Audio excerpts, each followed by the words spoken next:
Chapter 8. If history dealt only with external phenomena, the establishment of this simple and obvious law would suffice and we should have finished our argument. But the law of history relates to man.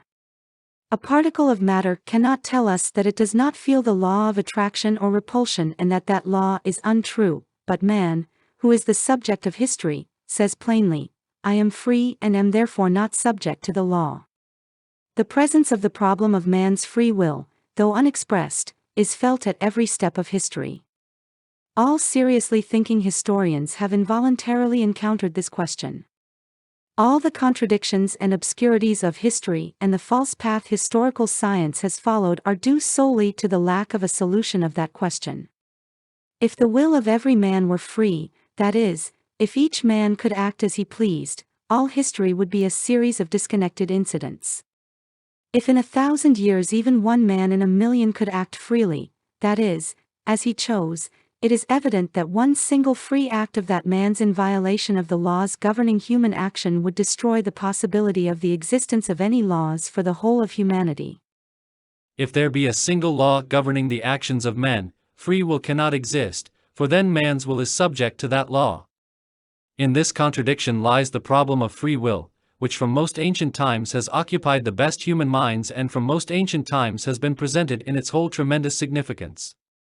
The problem is that regarding man as a subject of observation from whatever point of view, theological, historical, ethical, or philosophic, we find a general law of necessity to which he, like all that exists, is subject.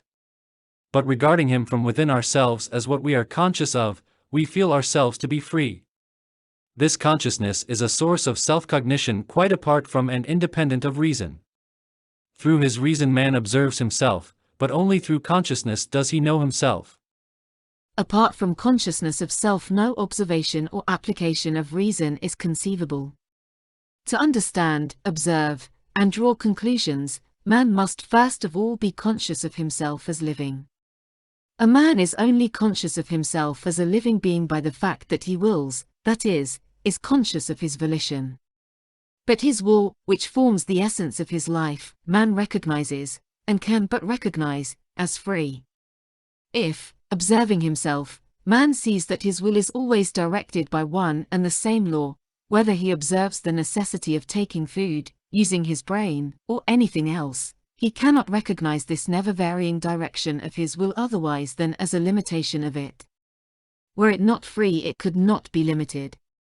A man's will seems to him to be limited just because he is not conscious of it except as free. You say, I am not and am not free. But I have lifted my hand and let it fall. Everyone understands that this illogical reply is an irrefutable demonstration of freedom. That reply is the expression of a consciousness that is not subject to reason. If the consciousness of freedom were not a separate and independent source of self-consciousness, it would be subject to reasoning and to experience, but in fact such subjection does not exist and is inconceivable. A series of experiments and arguments proves to every man that he, as an object of observation, is subject to certain laws, and man submits to them and never resists the laws of gravity or impermeability once he has become acquainted with them. But the same series of experiments and arguments proves to him that the complete freedom of which he is conscious in himself is impossible, and that his every action depends on his organization, his character, and the motives acting upon him, yet man never submits to the deductions of these experiments and arguments. Having learned from experiment and argument that a stone falls downwards, a man indubitably believes this and always expects the law that he has learned to be fulfilled. But learning just as certainly that his will is subject to laws, he does not and cannot believe this. However often experiment and reasoning may show a man that under the same conditions and with the same character he will do the same thing as before, yet when under the same conditions and with the same character he approaches for the 1,000th time the action that always ends in the same way, he feels as certainly convinced as before the experiment that he can act as he pleases. Every man, savage or sage, however incontestably reason and experiment may prove to him that it is impossible to imagine two different courses of action in precisely the same conditions, feels that without this irrational conception, which constitutes the essence of freedom, he cannot imagine life. He feels that however impossible it may be, it is so, for without this conception of freedom not only would he be unable to understand life, but he would be unable to live for a single moment. He could not live, because all man's efforts, all his impulses to life, are only efforts to increase freedom. Wealth and poverty, fame and obscurity, power and subordination, strength and weakness, health and disease, culture and ignorance, work and leisure, repletion and hunger, virtue and vice, are only greater or lesser degrees of freedom. A man having no freedom cannot be conceived of except as deprived of life.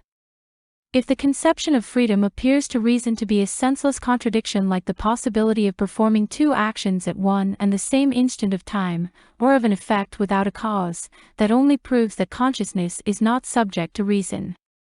This unshakable, irrefutable consciousness of freedom, uncontrolled by experiment or argument, recognized by all thinkers and felt by everyone without exception, this consciousness without which no conception of man is possible, constitutes the other side of the question.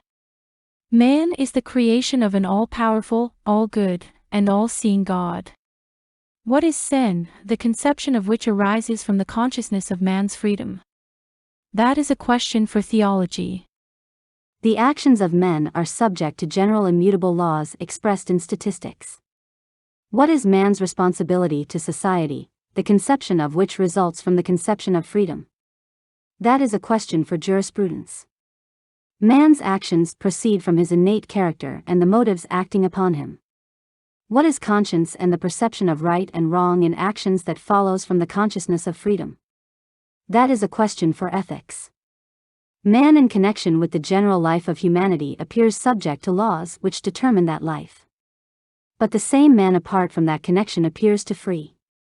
How should the past life of nations and of humanity be regarded, as the result of the free, or as the result of the constrained, activity of man? That is a question for history. Only in our self-confident day of the popularization of knowledge, thanks to that most powerful engine of ignorance, the diffusion of printed matter, has the question of the freedom of will been put on a level on which the question itself cannot exist. In our time the majority of so-called advanced people, that is, the crowd of ignoramuses, have taken the work of the naturalists who deal with one side of the question for a solution of the whole problem.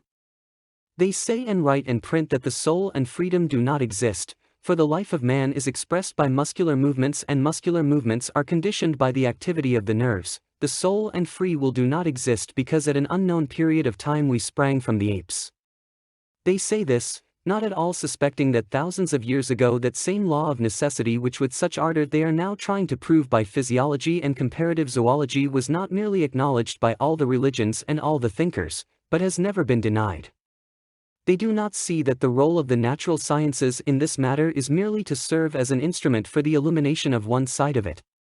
For the fact that, from the point of view of observation, reason and the will are merely secretions of the brain, and that man following the general law may have developed from lower animals at some unknown period of time, only explains from a fresh side the truth admitted thousands of years ago by all the religious and philosophic theories, that from the point of view of reason man is subject to the law of necessity, but it does not advance by a hair's breadth the solution of the question, which has another, opposite, side, based on the consciousness of freedom. If men descended from the apes at an unknown period of time, that is as comprehensible as that they were made from a handful of earth at a certain period of time. In the first case the unknown quantity is the time, in the second case it is the origin, and the question of how man's consciousness of freedom is to be reconciled with the law of necessity to which he is subject cannot be solved by comparative physiology and zoology, for in a frog, a rabbit, or an ape, we can observe only the muscular nervous activity, but in man we observe consciousness as well as the muscular and nervous activity. The naturalists and their followers, thinking they can solve this question, are like plasterers set to plaster one side of the walls of a church who, availing themselves of the absence of the chief superintendent of the work, should in an access of zeal plaster over the windows, icons, woodwork, and still unbuttressed walls, and should be delighted that from their point of view as plasterers, everything is now so smooth and regular.